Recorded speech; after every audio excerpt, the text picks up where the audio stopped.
Hey, what's going on, guys? Tonight we're using the Draft Network's mock draft machine to do a 7-round mock draft for the New York Jets. So let's just jump right into it and see what we're working with up here at fourth overall. And the board fell the way I wanted it to. Now, the New York Jets might have a need to tackle. It really comes down to what they view Mekhi Becton as moving forward. But it seems they have the center and their two guard spots locked down. And then it comes down to what do they want to do attack? Mekhi Becton obviously was pretty good as a rookie, but he's had weight issues. He was injured all of last season. He frankly shouldn't have been injured all last season. It's just his rehab took forever, partially because of his weight. So there's going to be concerns there. Maybe they draft a tackle. Maybe you go for someone like Ike McWan, who's really versatile and can do a lot for you on offense. Maybe it's Evan Neal, who you feel like can just be a better overall starter than any of the guys you have in place right now. But I think they do legitimately have two guys that can roll into next year with that tackle. You've got Mekhi Becton looking at the depth chart right now. Mekhi Becton and George Fant played really well last year. So you can really go with both those guys and not have to draft a tackle here at fourth overall.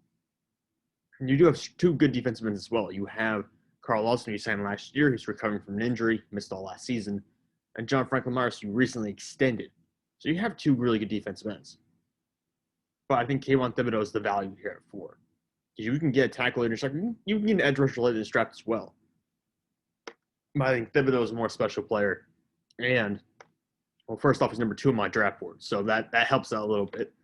But at the same time, I think getting him, or just they're going to get a trench player either way, a defensive end or a tackle. It's going to be one of the two. But I think getting Thibodeau really helps out their defense quite a bit, and it's really Robert Saleh probably wants to start building, and then we can go to the offense from there. And they do have a good offensive line. It just comes down to Mekhi Becton being healthy. And again, that's the big factor in this whole situation is can he stay healthy and can he keep his weight down and be an impactful player for an extended period of time. So we have Thibodeau at 4. And again, I'm not doing any trades this time around. I will probably do trades in the future, but just not for this mock. Now, an interesting situation is Charles Cross is actually available here. If Iquanu would fall into us, I would definitely have taken him at the spot. However, I've already stated my general view on the tackle situation. I can understand if you want Charles Cross here, but I'm going to go Ahmad Gardner. And I get that the whole thing about Robert Saleh's defense is they don't value corners. They signed former corner from Seattle this offseason, guys. His defense was at its best when they had Richard Sherman. And people will say, it wasn't the same Richard Sherman that he was in Seattle. You're right. But he was still a second-team All-Pro. And I'm pretty sure PFF that does grading had him as a first-team All-Pro the year he was really good. And that was the best year the defense had. I think that's the year they went to the Super Bowl. So to say, they don't value corners, it's just no. You're ignoring the fact of what's going on in the situation with the defense. That's really not the situation at all. They need good corners. And when you have good corners, it operates at its highest level. And Ahmad Gardner is arguably the best corner in this draft. And I think he'll fit perfectly in Robert Saleh's defense.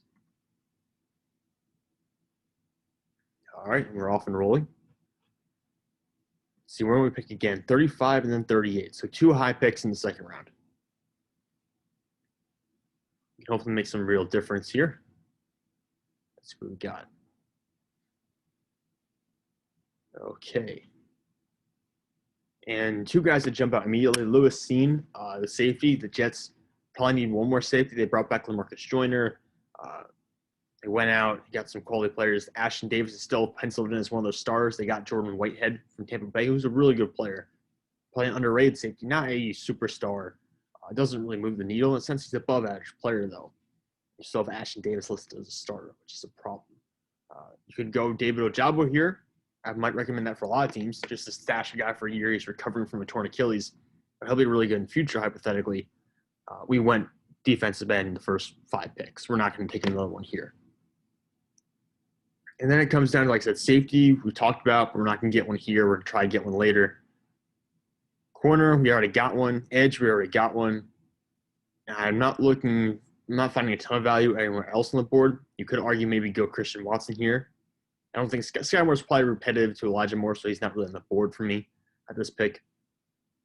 Bernard Raymond actually would be an interesting selection here. That one I'd be really tempted to go for. Well, I think we can get a player who would rank a little bit higher. And Raymond is still a project player despite how old he is. He is still relatively newer to the position. So there's a lot of development to go into that process. I don't really want him coming in to try to challenge George Fant-McKay back immediately because I don't think he's going to win that battle. So I'm going to go with Nakobe Dean, who is a player for me, a first-round graded player. So we get three guys who I have first-round grades on. And I understand he's not going to be for everyone's team. I think they can argue for Quay Walker here as well. But Nakobe Dean not going to really do well in challenging offensive linemen who are climbing up to the second level of the defense. But his ability to play sideline and play in coverage is going to be unmatched in this draft class. There are other guys like Troy Anderson who moves really well sideline to sideline. Chang Tyndall as well. I think Anderson has a lot of upside in coverage. Brian Asamoah has a lot of upside in coverage. I think Nakobe Dean is probably the highest ceiling of that group of guys I just mentioned. So we're taking Nakobe Dean at 35. Takes us down. Oh, Lewis Seen went one pick before us. I would have gone for him immediately. But we're going to go wide receiver here. And we have the same pick, the same group of guys we just talked about. Sky Moore, Christian Watson, George Pickens. Maybe you throw David Bell in there. I wouldn't. Jalen Tolbert I like a lot, but not this high. For me, it really is Christian Watson versus George Pickens. And from what I can tell, from what I've heard, the rumors are that the NFL is not quite as high on Christian Watson as maybe some members of the media. I think George Pickens will go first. Pickens was injured, had torn ACL, didn't really play up to his standards this past year, barely played for most of the season. But still some occasional flashes. He was tremendous, though, in his first 2 years at Georgia. And I think Pickens is going to be the guy. Christian Watson, despite being an older prospect, still has a lot of development to do on the short and intermediate routes. He's going to win deep immediately. I mean, he's got the speed and explosiveness to immediately take the top off defenses. But I think Pickens will be a more reliable receiver for a guy like Zach Wilson, who can come in and contribute immediately, assuming the medicals have checked out.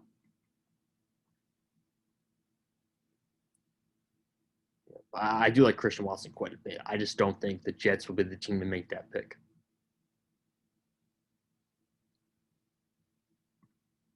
Let's see what we got on the board overall. We're picking at 69 next. So we're up here. This is where I want to try to get my tackle.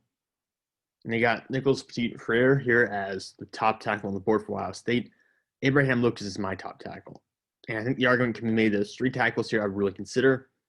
We are talking about Ohio State, Abraham Lucas from Washington State, Rasheed Walker from Penn State. And the other one I would look at would be Kellen Diesch, I believe is how to say his last name. Or Deich, I think Diesch from Arizona State. But he's more of an outside zone kind of guy. I feel a little bit more comfortable with Abraham Lucas. Granted, he's coming from an offense that is a little bit hard to project to the NFL X. It's an air raid offense. You know, we don't get too many true vertical pass blocking sets in a team scheme like that. But I have him ranked, I think, inside my top 60 on my big board. The other remaining tackles, he's the only guy I have ranked that high. So if we're talking about just a prospect of value, Abraham Lucas for me is that guy. Now, Petit-Frere might be the actual player they take here because he might be the more universal fit. And I can understand the argument for that. Him and Rasheed Walker might be more universally scheme fits for different teams. So I can understand that argument. But for me, Abraham Lucas is the top guy, so I'm going to take him here. And just like that, we look at our picks so far. We've gone edge, corner, linebacker, wide receiver, tackle. So we hit the defense early, and now we've come back to help fix the offense. And for someone like Robert Saleh, I think hitting that defense initially and getting that defense right will be a huge focus of his. He's a defensive-minded guy, former defensive coordinator for the San Francisco 49ers. And, of course, he wants to build around Zach Wilson, which we are doing here. We're just doing it in the mid-rounds. All right, we're up again. Let's see what we can do at 111. I would love to solidify the defense here if we could and just focus on offense the rest of the way. Someone like Alec Pierce or Justin Ross at this point would be fantastic. But I think they're a little redundant to George Pickens in some sense, especially Justin Ross. Tight end, I think tight end's fine. I don't think they really need to use a pick on a tight end here. And I understand people would be pounding the table for Jelani Woods, but I think they have the tight end spot set, and that's not the most important part of this offense.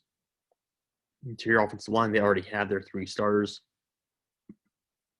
Interior defensive line. This is where I would usually like to go Fidari Mathis because he's fallen this far before, but I don't see him on the board this time. I wonder where he went. Oh, I went much higher, 85.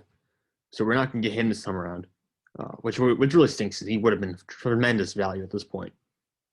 I won't go corner twice because I know Jets fans will lose their minds if I do. But we can get our safety here. Nick Cross is on the board, and this makes my life so much easier. We can get rid of Federico Mathis. Don't get him this time around, but we can just plug in Nick Cross at safety. A tremendous player, a great athlete, tested really well. So I think they're going to love to have him on the back end. I think he's become underrated. Like, he struggled at points during the season, but he's genuinely become underrated throughout this whole process. So Nick Cross coming off the board here at 111. And again, going heavy on the defense just to get that all fixed up. We pick again almost immediately at 117. Let's see what's on the board for the offense. Dameon Pierce is here. Dameon Pierce is a top 5 running back for me. If we can get him in the 4th round, that'd be fantastic. We might be able to wait and get Jerome Ford as well. Jerome Ford's another guy I like quite a bit, but if Dameon Pierce is here and I don't see anything better, I'm going to go with him. It's really him or Alec Pierce, I guess, in a sense, are the two guys I'm looking at. Jelani Woods is here, but I said I don't really want to prioritize tight end at this spot. There's some good interior guys. There's some good centers here. 3 good centers in a row right here. And some good guards as well. But I just don't know if the Jets are going to go into your offensive line because they have the guys they want at those spots right now.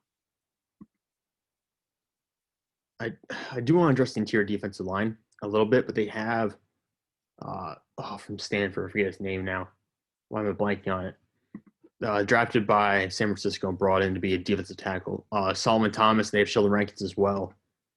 Rankins didn't play a ton of snaps last year. Thomas, I think, played about 500 to 600 wherever he was last season. The Raiders, I believe. So not great interior defensive line depth, but passable, I would say. It's probably the kindest word for it. Yeah, I'm going to go Dameon Pierce here. Just a really good player, really good in pass protection, and Matthew Butler goes immediately afterwards. But Dameon Pierce, really good in pass protection. Doesn't have a lot of tread on him from time at Florida, so he's going to last a while into his NFL career. He's not going to get worn down as quickly as some of these other backs. And he's going to be able to play inside the tackle, something that Michael Carter can't really do. So Dameon Pierce gives you a little bit of a versatility in the backfield, running back a little Jerome Ford's on the board here, which probably would have been the value pick. I should have just waited, but I wasn't sure he was going to make it this far. I didn't want to throw everything out of whack. 146. Kobe Bryant's on the board here. That would be awesome. And I think he'll fit the scheme as well. There are some good tackles, but I don't know if there's any good scheme fits here. Cam Jurgens at center, someone I might look at, but I wouldn't buy too much into necessarily. Yeah, there's some good interior defense guys, but I'm just not sold in that group, frankly, being impact players. Justin Ross is still here, but I'm not going to pick Justin Ross because this would be great value in real life. I don't anticipate him getting on this spot. There are certain players on the mock draft machine you know are going to fall consistently that just will never be there in real life. Justin Ross will never be here in the 5th round in real life, so I'm not going to take him because it just doesn't. It's not realistic. It doesn't make sense. I don't think Kobe Bryant will be here either, but it's pick 146. He's ranked 141 TDN's rankings. And I think he's going to be, the more I hear about the rumors about Kobe Bryant coming around, is he's going to be probably an early day 3 pick. We're at the very top of round 5. Really good player. This is probably a guy that I could be convinced to take in the 3rd round, bottom of the 3rd round, if I really want to. This guy is going to be really good in the NFL, even if he doesn't play much as a rookie. And I think he'll fit the scheme they're going to run in New York. So I'm taking Kobe Bryant just because he's such a good player. Sometimes you just have to draft good players, and he's a really good player. And I understand that we already gave them a corner. We already gave him his teammate Ahmad Gardner, but at some point you just got to draft good players. And this is a really good player. And frankly, looking around the rest of the offensive talent out there, there's no one I would say is going to be an immediate impact guy for the Jets anyways. Or at least not to the level that a Kobe Bryant might be. All right, so we could go offense here at the final pick. We already got a running back. Romeo Doubs is not going to fall this far. Jalen Weidemeyer is probably going to be an undrafted free agent. Charlie Kolar is actually a good value at this point. I think he'll go higher as well. Zach Tom is a really versatile interior offensive lineman or slash tackle. Luke Hideki is going to be picked probably much higher than this as a guard, not as a tackle. Chris Paul at guard at this point would make sense. That'd be a decent pick. But I see a better selection for a long-term shot. And I know we already got Nakobe Dean. But realistically, CJ Mosley's not what he was in Baltimore anymore. He's not that kind of player. You're going to get rid of him eventually. Eventually, he'll be free of that contract. Not this year, but eventually. And Damone Clark recently had surgery for a herniated disc, I believe. He's going to miss his entire rookie season, basically. He's not going to play at all. But this was a guy who was going to be a day 2 pick, probably around 3 guy, before this surgery. And now he's here at pick 163 in the 5th round. This is your final pick for the New York Jets. This is just good value for the future. Take Damone Clark. You have 2 linebackers now in this draft. I know doubling up a linebacker is probably a sin in some draft circles because it's not great positional value. But I'm going to do it anyways. I don't care. It's just a really good player. At some point, you just have to draft good players. I think the Jets are still in that mode where you just have to go out there and get proven talent. Damone Clark is going to be the pick here. And we'll recap this draft in a minute once it runs through the rest of the picks. But we did go very defensive heavy here. And I think that Jets fans probably would want to go more on the offense than what I've done. They might even want to go get 2 receivers, which would make sense. I mean, I got 2 corners and 2 linebackers. I could understand wanting to go for 2 receivers. I didn't really address the offensive line as much as they might have. You know, I didn't get any interior offensive linemen. Maybe they want a backup center down this part of the board. That would make sense. Maybe they even want a tight end. You would go after Jelani Woods. I don't know. But I do feel pretty comfortable with the pieces we've gotten. And the fact that we got just really good football players who are going to make an impact, if not immediately, then next year. Now, the question is, will Robert Saleh and his whole group be there next year? They should be. If they aren't, then that's just a poor job by the Jets and their organization because these are good people. They know what they're doing. They should have at least another year of job security. But here are our picks. 4th overall, we got Kayvon Thibodeau. So he joins Carl Lawson, Joe, and Franklin Myers on the defensive line. Amari Gardner at corner at 10. At 35, Nakobe Dean for linebacker. 38, George Pickens, wide receiver, Georgia. 69, Abraham Lucas, there's your backup tackle from Washington State, with the potential to eventually develop into a starter if you need to move on from Mekhi Becton, or you don't re-sign George Fant. 111, Nick Ross, a new starting safety, or eventual starting safety. I think he could play over Ashton Davis week 1 this coming season fairly easily. 117, Damian Pierce, who's going to eventually be your number 2 running back. With Michael Carter, it's going to be those 2 guys for the future. 146, Kobe Bryant, a guy who I think will eventually be a starter for you, alongside Ahmad Gardner, which would be pretty cool to have those 2 guys starting on the same team again. Now, I know the Jets just paid a little bit of money to get, I think it was DJ Reed from Seattle, I'm pretty sure. So they don't necessarily want to move on from him. You know, they believe him quite a bit. DJ Reed is a good corner. I think Kobe Bryant has the potential to be better. So, Kobe Bryant at 146, he probably won't fall that far, but there's a chance he will. And Damone Clark at 163, who could fall that far because he's going to miss his entire rookie season recovering from a herniated disc or from having surgery for a herniated disc. So someone just to stash, a really good talented player, just a stash for a year and come back to at a later time.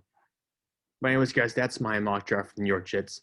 Let me know in the comments what you think about this draft, or follow me on Twitter at Sam_Teats33 to tell me what you think I could have changed to maybe get a better haul for the New York Jets. But for now, thank you guys so much for tuning in, and I'll talk to you all later.